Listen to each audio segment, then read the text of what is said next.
Going on with the Geek Speak show. I don't know what the weather is wherever you guys are listening to me right now, but here in Orange County, in California, Orange County, all last week felt like fall. I'm starting to miss it. It's starting to feel like summer, but we even got a little bit of rain last week, and I think that's why I started thinking about Halloween. And you go, okay, who am I kidding? I think about Halloween all the time here. I mean, you guys know that. You've known that. If you've been here from the very first year, I think about Halloween all the time anyway. But the weather, it was colder.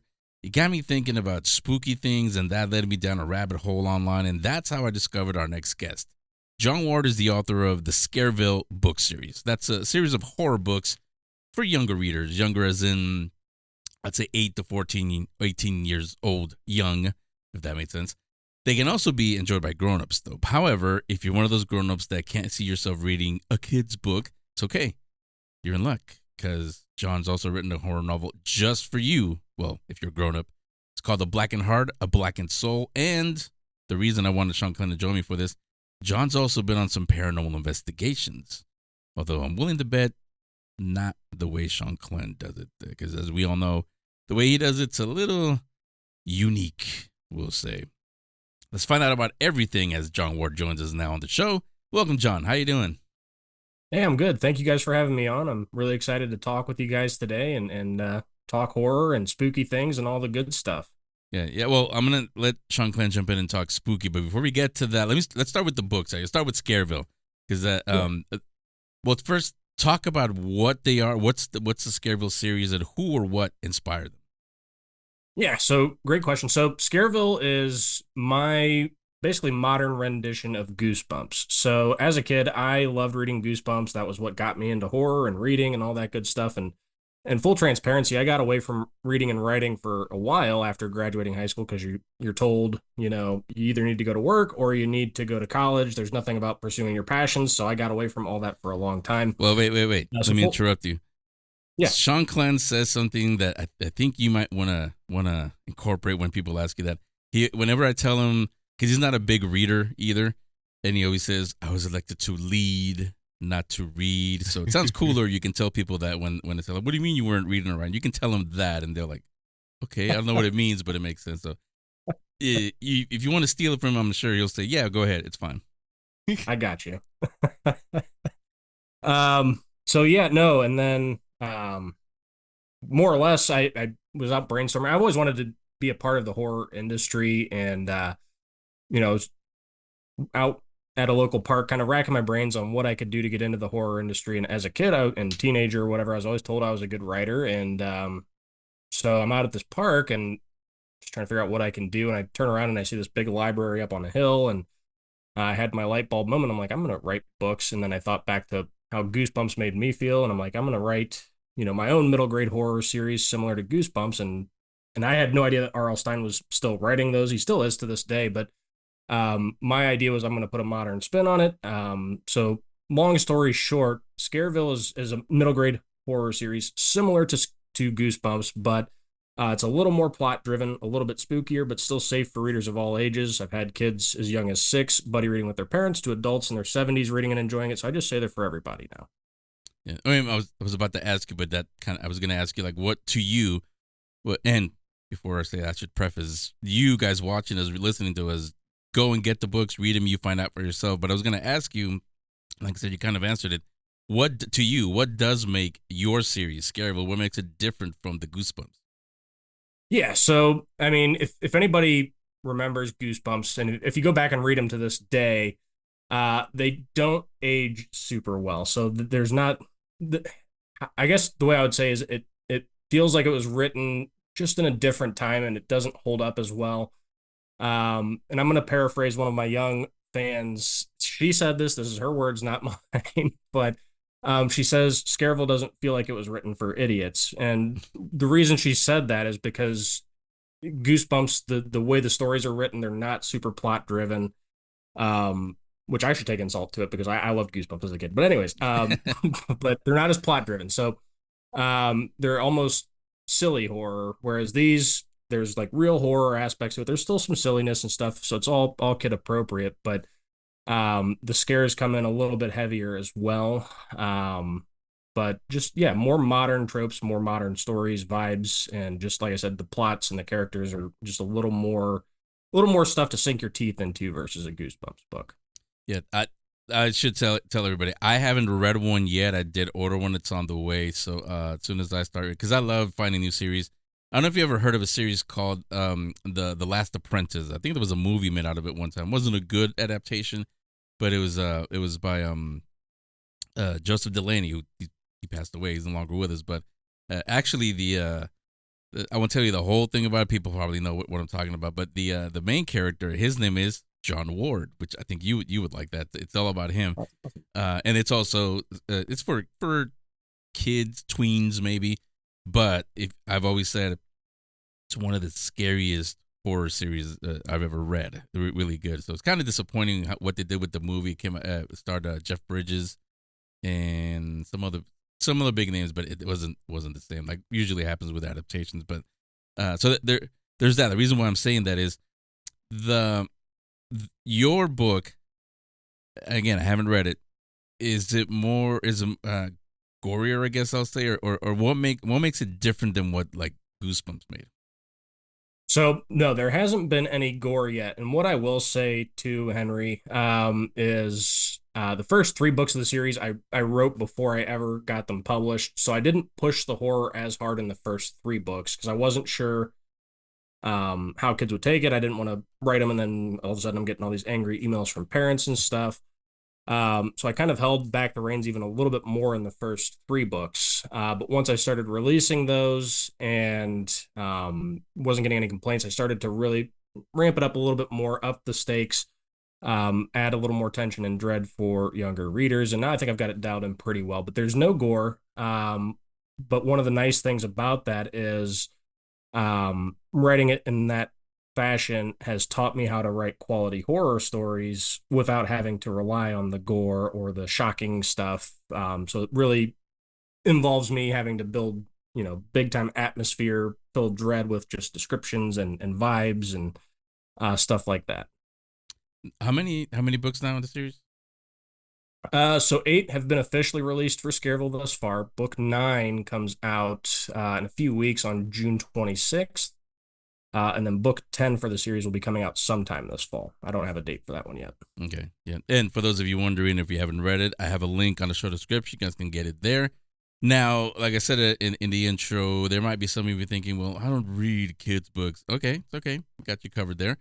The latest novel, A Black Heart, A Black Soul. Talk about that one. What's that one about? Yeah, so that one is a very bleak, emotional possession and grief horror story that was spawned loosely from events that I actually went through, particularly in adulthood. And it was a story that just was kept clamoring and clamoring to come out. Sometimes I'll have just very specific scenes in my head, like 2 or 3 that will inspire an entire story. And that was the case with A Blackened Heart, A Blackened Soul. And then I just chose to infuse a lot of my real life situations, scenarios, some of the haunting stuff that I dealt with at home, along with regular home life stuff that I dealt with, that were kind of coinciding with one another. And I brought it all together in one very frightening, very powerful, emotional book. I had one reader tell me that was basically like a love letter for people that struggle with mental health. It's a very, very tough read in terms of how bleak it can be, but very, very scary. Okay, now this should be taking Shanclen and I back to when we were doing the paranormal show there, because this used to be the case all the time. People would tell a story like that. My book, my movie, whatever they were talking about was inspired by something really scary that happened to me. Then we would move on. Kind of the same thing here. You can't say that and just leave it there and move on. So I'm gonna have Shanclen jump in a second and talk about those experiences, what exactly happened to you in detail. But let me finish by asking for you, and I guess this would be like asking a parent who's your favorite kid, but do you prefer, or where do you have more fun writing for adults or the kids series? I would say, and it's kind of a cop-out answer, I would say both for different reasons. I think writing Scareville and the middle grade audience is a lot of fun because you can get a little more creative with your imagination and it not be too wacky or wonky. Like kids will be happy to read it because they love horror. Whereas adult horror, if it's not a super tight plot, people will pick it apart to death and all this stuff. But selling middle grade is a lot tougher online than it is versus adult horror because you got to get buy-in from kids and adults versus just adults. So they both have their pros and cons, but I love both, and I keep bouncing back and forth between the two now. Yeah, not a cop out. I'll call it the parent answer. It's I don't have a favorite. I love you both, or however many equally. So Sean, let me have you jump in as wise Jedi once said. This is where the fun begins. Go ahead and take us to the spooky. I need an organ to play. Dun, dun, dun. It's not the Haunted Mansion, but okay. I was there. Anyways. So I just want to go ahead and talk a little bit about your paranormal experiences, and you said you possibly go on investigations too as well. So when did all of those start for you? Yeah, so great question. So for most of my life, I was a hardened skeptic to the paranormal. I didn't believe in it. I wanted to believe in it, but I didn't up until I was 21. So that would have been about 15 years ago. And I had moved into an apartment in Akron, Ohio with my then roommate. His name was Sean.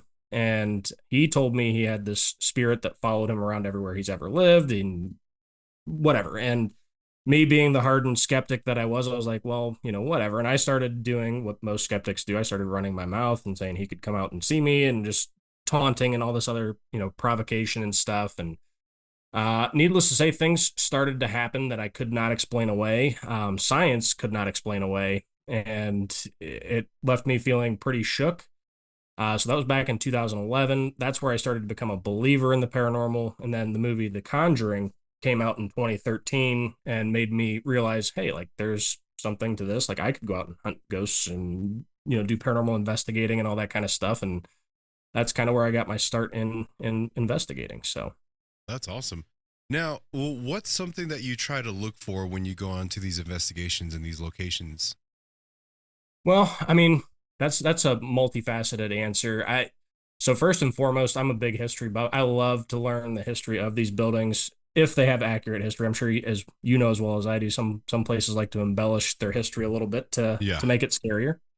But I do love to hear the dark history of these locations, and sometimes historians sweep the dark stuff under the rug. So that's a big part for me. I love uncovering all that kind of stuff.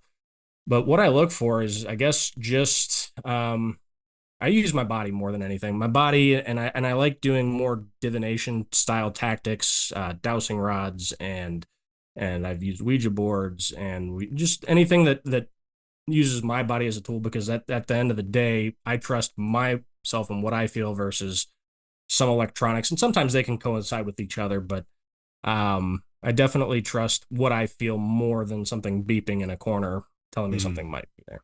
Wait, Sean Clem, before you go on. You said it alluded to it a couple of times now, and everybody watching, you see the Ouija boards behind it. We got to ask, what is the story with the Ouija boards? Why do you have those behind you?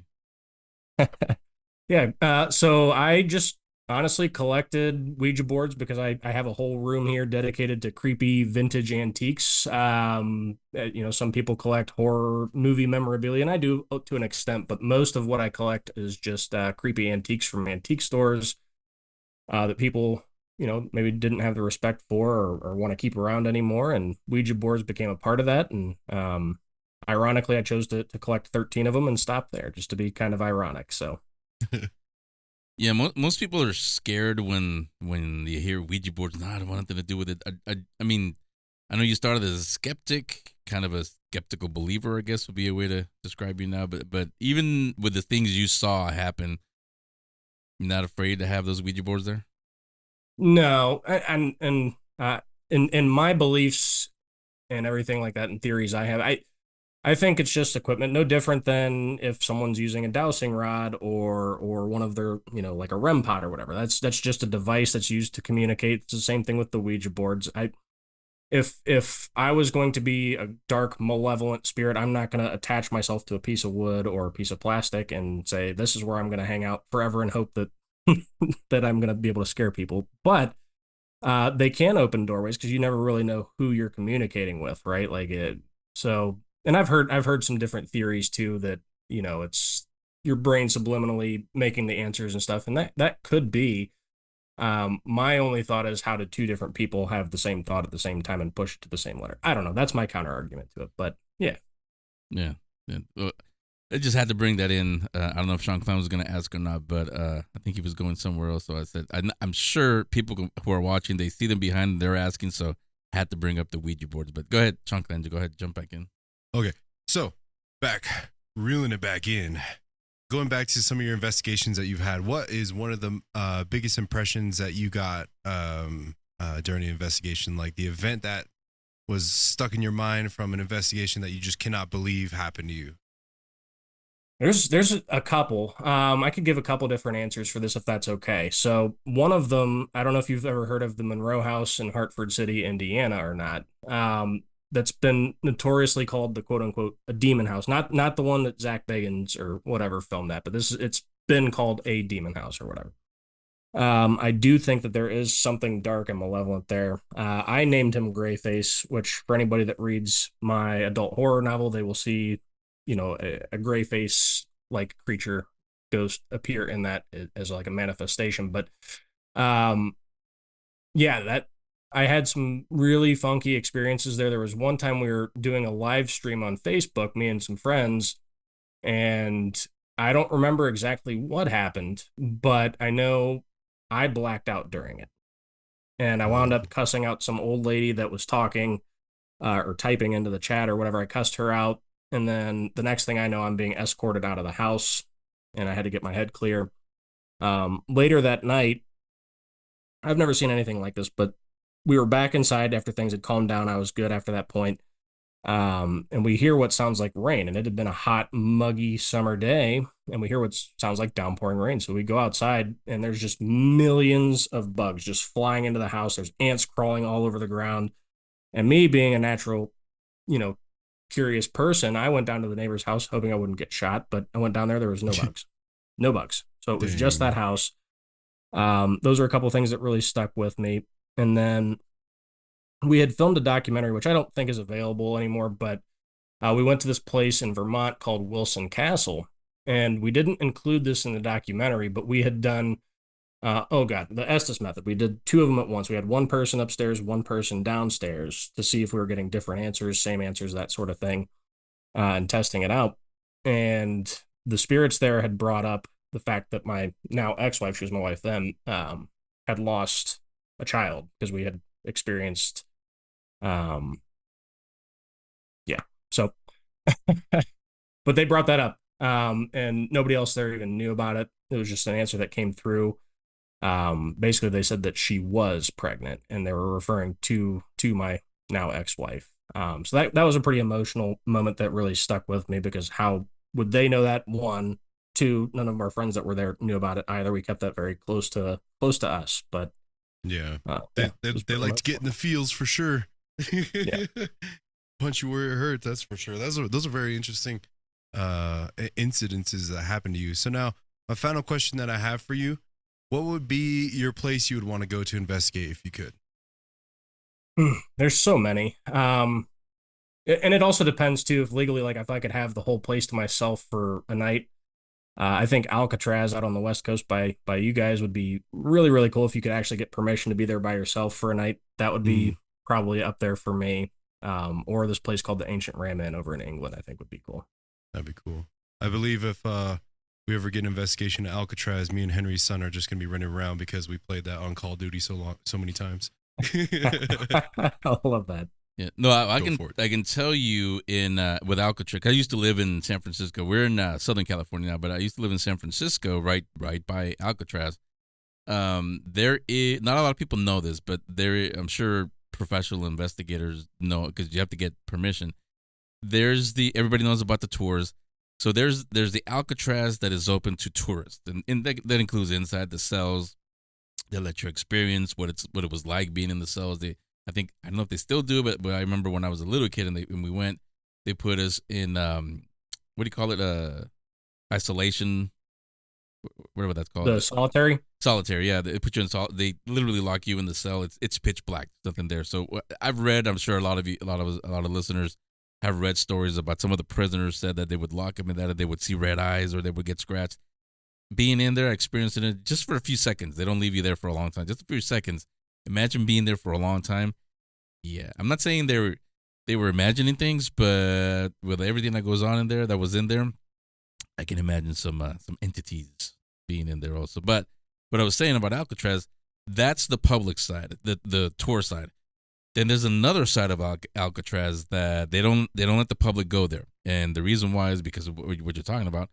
They know it is very, very, very haunted. I'm not gonna go as far as to say demonic, but there's darker entities, darker things there. Some of the sheriffs that have been there, the rangers that have patrolled there over the years, some of them after they retired, they've said that every time they went there, and they weren't like this before, they would always get this strong feeling that they had to take their life. It was always around there. They couldn't explain it why, but people like us who are into the paranormal, we investigate, we could take a wild guess as to what was pushing it towards that. So yeah, it is a very active location, Alcatraz. Also, the area to the right or the west of where that is, the Presidio, also very, very active. The Golden Gate Bridge area, again, because of so many suicides over the years, that there's that energy there. But also it was I think it was an army base before, and it saw a lot of wars. So there was obviously a lot of death there. So because of that, there's a lot of and then just San Francisco over the years, it's always been a strange city, different city, I'll say, from most people know what I'm talking about when I say it's a strange city, and it's a unique city, I'll put it that way. But because of its history, there's also that energy that's there. So yeah, it is a very unique place, San Francisco, very haunted. A lot of it, and I've talked to Shanclen about it. He's from the Navajo tribe, not that tribe, forget what the tribe was that was in the San Francisco area. There was a lot of, it wasn't even a burial ground. They were died and they were just buried there and forgotten. So when they start building buildings, they run into the body. So they have to find, somebody from the tribes to do the ceremonies, and because otherwise you have restless spirits now. So all of that is in San Francisco, all that energy and everything that the people that are living there now, it all comes together in the big mix. And yeah, it's it is definitely the city itself is a hotbed for paranormal investigators and activity and all kinds of stuff. So, and I know this again because I live there.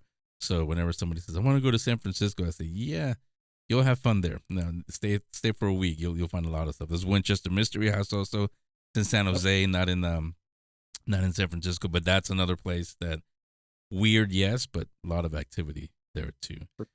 And to everybody, by the way, yeah, this is not the old show we were doing. This is still the Geek Speak show. So let's go back to the books, John, to your books. What's next for you, for whether it's Scareville or anything else? What's next for you, book wise? Yeah. So like I'd mentioned earlier, I've got book 9 for Scareville coming out June 26th. That one's going to be called Stay Out of Fort Dread. That was kind of inspired by this local abandoned military complex that I used to drive past when I was a teenager, and always wondered, what secrets the buildings and stuff held, why they were still patrolling it, all that kind of stuff, even though it was closed. So that's coming out June 26th. And then book 10, I can't go into super deep detail on it, but it's called Please Play with Caution. That's going to be a really, really fun action-packed horror story for everybody. And then January 2027, I've got my second adult horror novel that's going to be called An Unforgiving Nature coming out. And that's going to be like your Lost in the Woods creature feature type story set in Mount Rainier National Park in the Pacific Northwest. That one's currently being edited and worked on now, and that one's going to be a pretty hard read for people as well. It's going to be pretty scary. So that one has no connection to a Black Heart. No, that one is completely separate. I wanted to be a little bit versatile and show that I could do more than just paranormal, ghost, demonic stories for adults. So pivoted into that creature feature-esque type of novel for that one. Okay, nice. I'll link it up, but let everybody know where the website, social media, where they can follow you and everything that you do. What's that? I'm sorry. Your website, social media, where they can follow everything that you do. Yeah, everything's pretty standard for me. I don't have a website yet. That's a work in progress. But if you want to follow me on social media, if you just type in John Ward Horror, you should be able to find me pretty easily through that. Facebook, it's just my own personal page, John Ward. If you're able to find me, it'll just be a picture of me sitting at an author table. But yeah, I'm pretty easy to find. Yeah, and like always, I'll look it up for all of you guys. Put it on the show description, and it'll be there. You are welcome. So thank you, John, for coming on, talking to us for a little bit. I think you're gonna have to. No, I know you're gonna have to return in October. We do episodes called the Geek Speak Treats. They're all Halloween themed. I think an entire episode has to be devoted to you, your experiences, the book, everything. That'll be perfect. So I'll say goodbye for now, but we'll talk to you again in October. Awesome. It was great meeting you guys. Thanks for having me on. Always happy to talk all things spooky and horror. Thanks, guys. Thank you for coming on.